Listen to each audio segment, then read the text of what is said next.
Hey everybody, how you doing? I hope you're well. This is a short live stream, and I'm going to follow up later. Reason it's short is because of a number of other things I had to do today, and then after this. But I digress.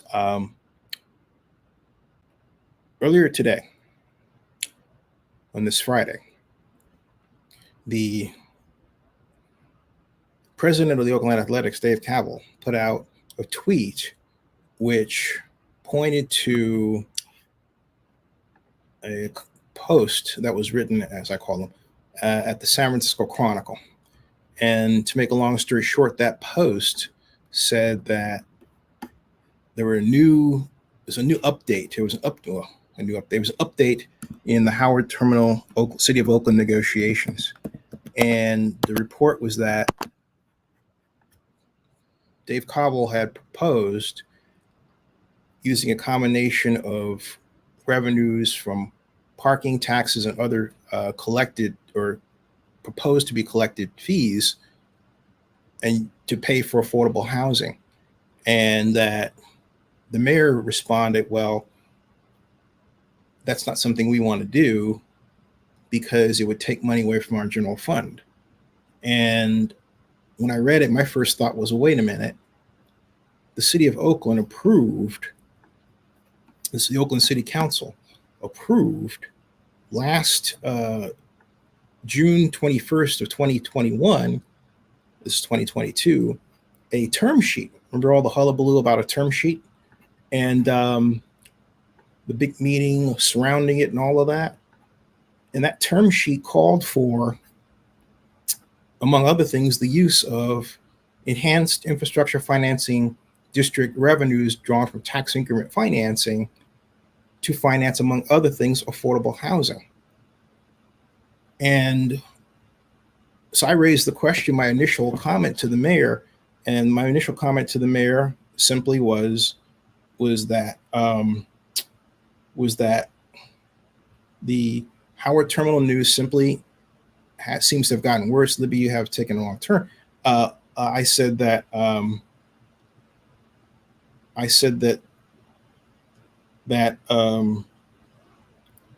I was convinced that the Oakland City Council term sheet was just simply ripped up.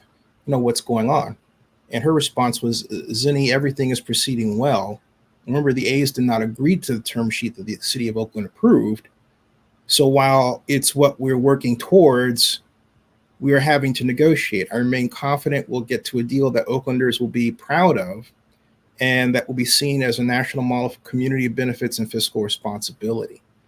And my problem was that in all the history, I worked for 2 mayors of Oakland. I have never seen a situation at all where something that the Oakland City Council agreed to do in the form of a term sheet was just ignored whole cloth like this. And I actually checked with former elected official, the former mayor, and he agreed. He said, well, actually, I talked to Elihu Harris, and Elihu, I think I can quote him.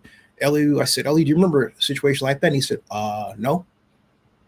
I mean, you honor what the council did. But what the mayor did and what Dave did was they both allowed a picture to be presented that they're just cowboying it, okay? And none of this would have happened if we had the proper structure within which to do Howard Terminal. Enhanced Infrastructure Financing District law spells out that structure. It calls for the Oakland City Council to establish what's called a public financing authority. All these deliberations would occur under the umbrella of the Public Financing Authority, because the Public Financing Authority would then write and approve something called the Infrastructure Financing Plan. And that's basically what the mayor and Dave Kaval are leading toward, but they're doing it outside the standard framework of the law. And what's going on is that there's no itemized record, as there would be if a deliberative body, which would be like, say, the Southern Nevada Tourism Infrastructure Committee or Las Vegas Stadium Authority or the Oakland Alameda County Joint Powers Authority or any number of stadium authorities, if it were done within the rubric of an authority, in this case, Enhanced Infrastructure Financing District law in California calls for such an authority, you would have a staff report on negotiations. You would have a constant periodic update that matches the meeting. The last time we've had a meeting, update, regarding Howard Terminal was the 25th. Get this, the 25th of February of this year. This is now June 17th. So this whole project is done in a way that is outside the bounds of the law, and it looks like they're just sort of piecemealing it and meeting whenever they can, and there's no record of anything. We still don't have a record of what documents were delivered to the athletics when, let alone the approval of the creation of those documents. This is within the city administrator's office. The public hasn't seen it. There's no record of it. This is sloppy. And so you can't create credibility, certainty, and capacity that the city can deliver this project if you don't have the proper deliberative body that's serving as the overseer. There's no oversight, all right? The mayor is making herself the oversight person. That's not how this works. That's not how this works. But Libby doesn't want to let go of this idea that she has to be the spokesperson in the face, as opposed to her city administrator, Ed Reiskin. But Ed has no experience in this sort of thing. None. I have nothing against Ed at all. But the question has to be advanced. What's so wrong with your city administrator that he can't be the lead? And it's quite obvious there's nobody else on staff that has the combination of ability, certainty, and confidence to be that lead. This is a situation that, for all practical purposes, I take credit and blame for starting, because on the 4th of April of 2017, I had a phone call meeting with Dave Cobble. We just met after he had been named president of the athletics. I was at the press conference, and we were talking about new stadiums, and I wanted to talk with him about financing issues. We did that. He swore up and down that you couldn't use public money for a ballpark. I said, yes, you can. And I pointed him to SB 293, SB 628 bill. That's the mother of all Enhanced Infrastructure Financing District legislation in California.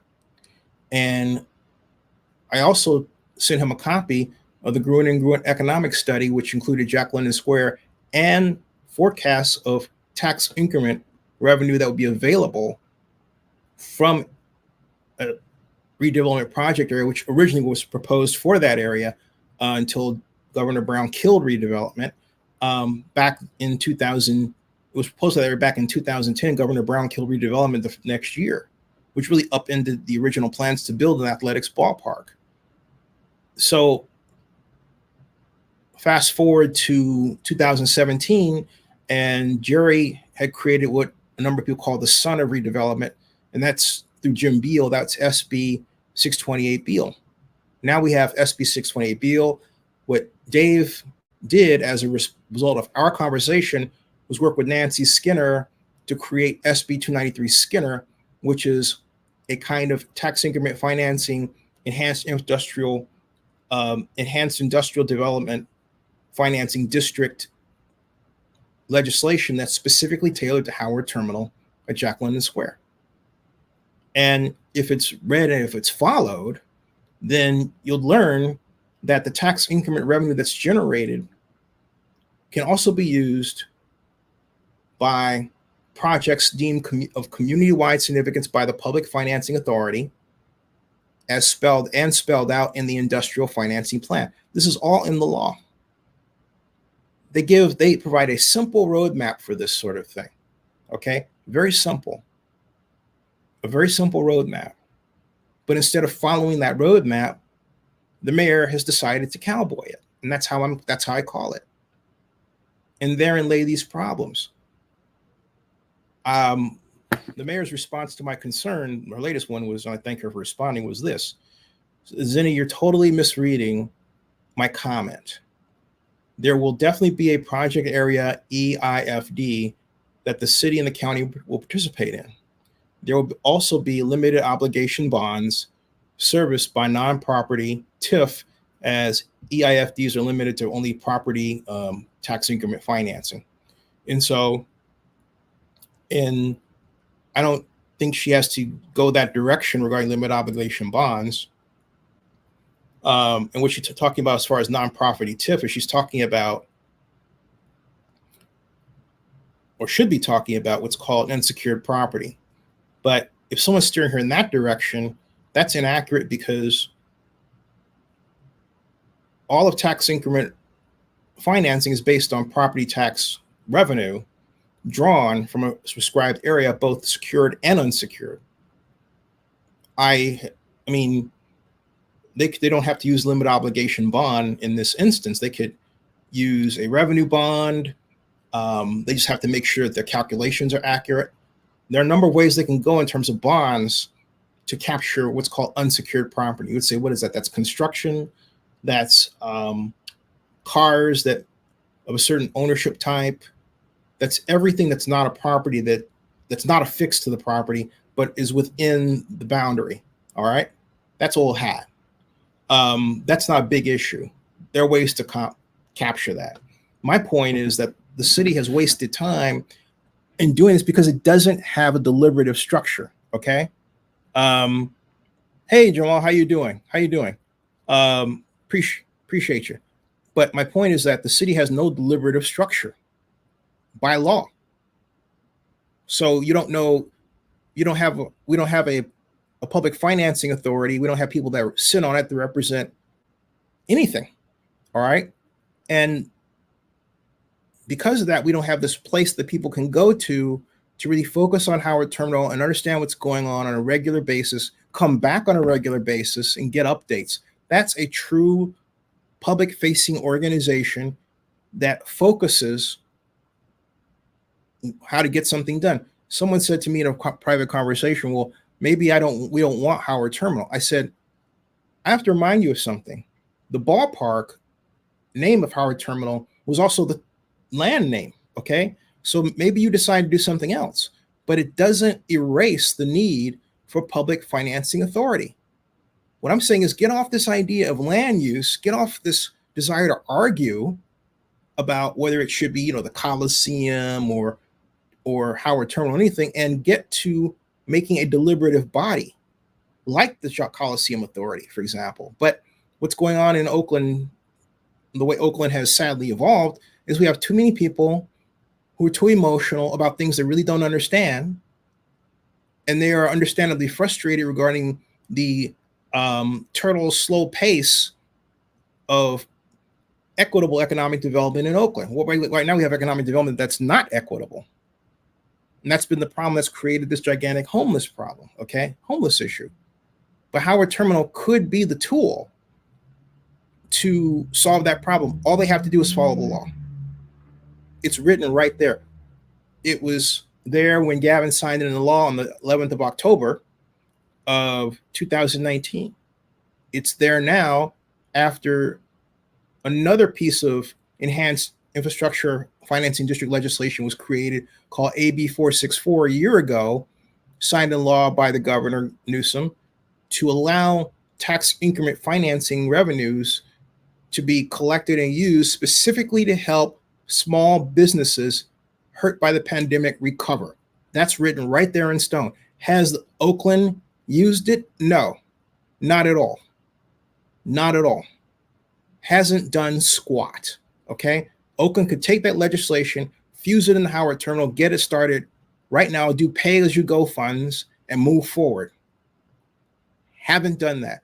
They could start it, have a plan to park X amount of revenues in different areas. Each council member would have their own projects they would want to see funded, I would think, around affordable housing, okay, in their different areas. So all of these opportunities have been wasted. And my fear is that by the time the mayor and her staff get their act together, and basically stop this reinventing of the wheel, the A's will be gone to Las Vegas. This is ridiculous. And the community, people like Mercedes Rodriguez and Steve Lowe and others who have served on the community groups in West Oakland regarding Howard Terminal and who represent different aspects of the parts of the city, have their efforts have been wasted because the city failed to itemize, or at least comes with some ballpark amount of money to spend for community, unlike what it did for infrastructure. That's irresponsible. And yet that's what it did. That's precisely what it did. The city could have worked out the seaport issue with the longshoremen, the Pacific Maritime group that my friend Mike Jacob is the attorney for. Not done. Okay? Not done. And the money is not only sitting there, but here's how poorly both the city of Oakland and the Oakland A's understand tax increment financing revenue. Last year when Dave Cabell, who I consider a friend, he is a friend, of course, but doesn't mean I have to be happy with how he's handled this aspect of the project, went around saying, hey, we're going to build $12 billion in new development, okay? But when he let out that number, and regular reviewers in my program remember me squawking about this, he didn't explain what the tax increment financing revenue throw-off was going to be. And the mayor has never touched it. In that case, it's $9 billion. Because $9 billion, you're talking about $12 billion on build out following that schedule of planned buildings that the A's released. If you just do, say, $2 billion base year, which would be the ballpark and one other facility, then that gets you $1.6 billion, assuming a 4% rate of growth in assessed value annually for 45 years. So what they could do is a stepwise tiered plan of spending that expands as the project is developed, and they could have that plan and then release it now, and they will know what's supposed to be spent where in a bond issue and why, and then do the bond issue. But they didn't do that. And I know what's going on. They have consultants in the background that are giving them the old standard, well, you have to backstop this against the city and the county. No, you don't. Because there are plenty of examples where that's not the case. You don't have to backstop it. And regarding the mayor and her concern with unsecured property is only important in terms of magnitude where the Oakland airport exists. And the Oakland airport is not part of this. It bears some importance with respect to cranes and other parts of cranes and other non-affixed vehicle type properties around the waterfront. But then that begs the question, are you building outside the athletic zone where they're putting those buildings up? And if you are doing that, okay, great. But you have to understand what your assessed value is going to be then, all right? Jay Boogie says Las Vegas doesn't want the A's. Las Vegas doesn't believe that baseball brings tourism or out-of-state gamblers to make it viable. Jay Boogie, I'm not even going to repeat that because I, for one, know that's not true. I was just in Las Vegas. I interviewed the governor and a number of people. That's way not the concern, okay? And when you say Las Vegas, you're more likely to think you're quoting a government, but Las Vegas is casino driven. All right. And Jay Boogie says if the A's move to Vegas, they will have to do it without public funding. No, that's not true either. That actually is not true. The governor closed that door a long time ago. And I remind you that public funding can come in a number of different forms, like tax increment financing, which hasn't even been proposed yet for the ballpark in Las Vegas. It can be used that way, all right? They could do a Melrose type of effort where they collect a fee from different property owners in an area. There are a number of ways to, if you will, to do that. There are a number of ways to slice that bread, okay? So with respect to public money and a facility like what is being proposed and thought about in Las Vegas, I would never say never if I were you. That's sloppy. I think what's going on in the Las Vegas case is that there's no focused public effort right now that involves, say, the Las Vegas Stadium Authority or some similar body. And because of that, the effort to get a ballpark is going slower. There's no true champion outside of Dave Kaval. And a number of people in Las Vegas have told me that Dave needs somebody like Mark Bedane, who's part of the Oakville group, that's working on bringing basketball to Las Vegas, and a $3 billion entertainment complex that could easily shift to athletics, easily. But see, Bedane is a known quantity. And Dave is really not a known quantity, even though he has Major League Baseball behind him, and he's not working on this alone by any means. All right. Baseball in Las Vegas is an entirely different animal than what's happening in Oakland. But the mayor needs to understand that from a national perspective. And I'm sitting across the country from Oakland right now, looking at my beloved city and paying attention to all that's going on in my place and Adams Point and all that. And we look like losers.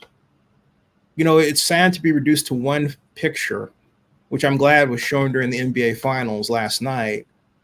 And that's it. In the next week, on Monday, the parade is going to go down Market Street. We've got nothing. What's happened to us is a self-inflicted slap in the face. We have allowed two aggressive governments to punk us. First, San Francisco, right across the bay, led by the late, great Mayor Ed Lee, who I've known for a long time, and interviewed in 2017 when they had that groundbreaking that the media mistook for, or where they had that party the media mistook for a groundbreaking. I just referred to it that way, didn't I? And then we had Las Vegas, another aggressive government poaching our economic development prize, which we obviously don't have enough value in to really make sure that our infrastructure is rehabilitated properly and that our users and user tenants are happy. We just are content to quite literally let them sit there, be used, and deteriorate. So we are to blame for what happened to us. I know people like to blame, including myself, Mark Davis and the NFL, and they are certainly culpable. But we don't, ever since Strong Mayor, our effort at economic development retention and business retention has fallen because people who would be the head of it, like, for example, the great Fred Blackwell, who left us in 2014, and that's where I pegged the beginning of the end of sports in Oakland, because Fred was working on trying to retain the Warriors, but got blindsided by Ed Lee. But you know why? Fred was afraid that because Gene Kwan was so unpopular, he was going to lose his job. In a council manager form of government, you didn't have that kind of fear. So Strong Mayor has really harmed our ability to focus on long-term public-private projects and get them done. Brooklyn Basin, you talk about? Brooklyn Basin was started during our council manager form of government. Brooklyn Basin has a long history. We called it Oak to Knife, okay? But the new buildings that have been finished are private, as I would say, white money buildings. You'd be hard put to find a successful public-private partnership in the post-Strong Mayor era. All the buildings that Jerry Brown took credit for were started by Elihu Harris when I was Elihu's economic advisor. You're looking at the guy that brought Forest City to Oakland, really to build a 2 million square foot shopping center, but Jerry stole Greg Vilkin and Forest City from me, out from under me, and got Greg Vilkin and Susan Smart to focus on housing because he promised to cover their losses with a $70 million check. All right? That's a fact. If Jerry had not intervened on my project, Oakland would have the crown jewel, second Union Square, Times Square of the West Coast that we were talking about, myself and Peter Paul Whalen of Robert A. M. Stern Architects and Phil Tagami and Robert Bob.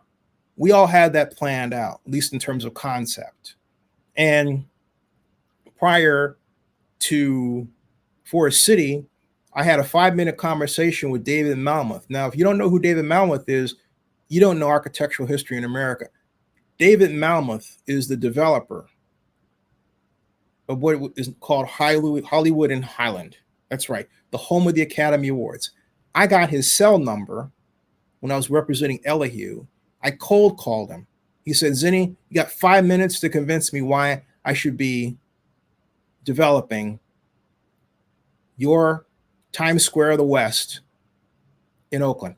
I gave him a rundown regarding traffic counts, throughput, revenues, resources regarding redevelopment. And after that 5-minute conversation, he said, I'm sold.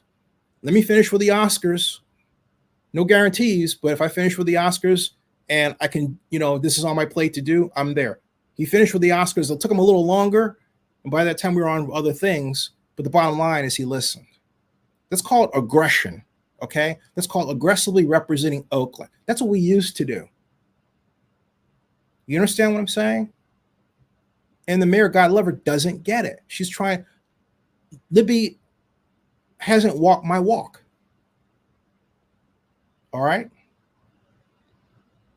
And I'm saying it like that because she is trying to make herself the face of the project, and it is going backward. And it's taking these steps.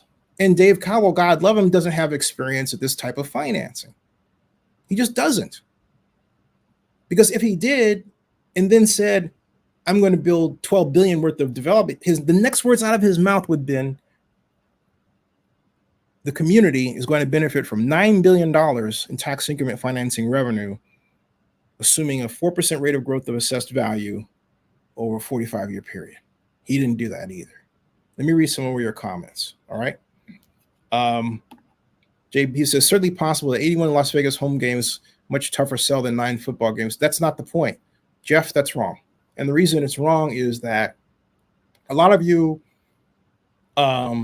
think in terms of a sport, and you completely forget that we're talking about an edifice that seats many thousands of people and can have several 100,000 square feet of ballroom space.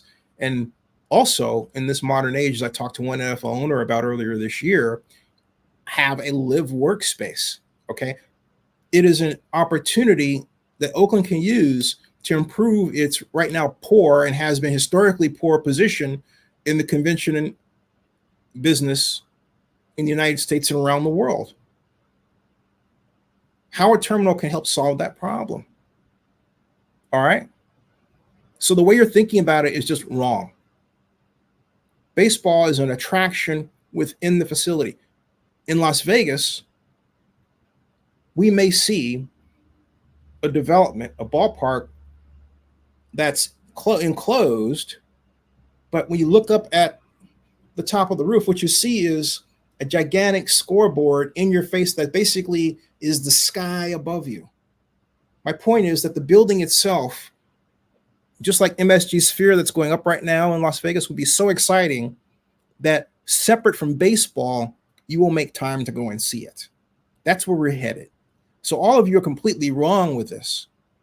You're talking about games and all of this stuff, but you're not thinking about how to look at businesses like Pat Gallagher, who I got to get on my show, my friend from Giants Enterprises, spearheaded way back at the turn of the century. How to use every inch of the ballpark as a revenue generator. That's what I'm talking about. Beyond games. That's what I'm talking about, okay? Pat Gallagher pioneered that. He did it better than anybody else. I remember Giants GM Ralph Ralph. Anyway, we were having this conversation, he and I, back then, and we were talking about how the grid was laid out and what the costs were and everything. Very, very cool setup they had. That's the model that's in my head. All right. So Jeff, way wrong. Jay Boogie says Sisolak and MGM will block the A's move. No, they won't. I interviewed Sisolak at the NFL draft. Sisolak is not going to block the A's move. I don't know where you're getting all this garbage from, but it is precisely that. It's garbage. Okay. Complete, utter, total garbage. All right. That's 30 minutes. I'll be back with more. Subscribe to Zenny62 and bookmark oaklandnewsnow.com. That ends this broadcast. Thanks.